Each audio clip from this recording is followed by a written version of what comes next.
নিরামিষ দিনে মুখের সাথে এইভাবে একটু পাল্টে নিলাম আর তোমাদের সঙ্গে রেসিপিটা শেয়ার করলাম। রাতে চাল ভিজিয়ে রেখেছিলাম, সকালে উঠে ওটাকে বেটে নিয়েছি নুন দিয়ে।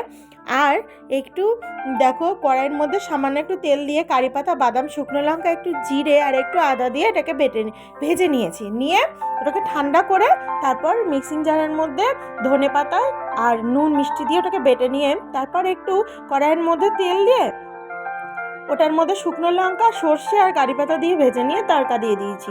তারপর দেখো সামান্য একটু তেল দিয়ে জলের ছিটা দিয়ে আমি কিন্তু এইভাবে খাবারগুলোকে রেডি করে নিচ্ছি।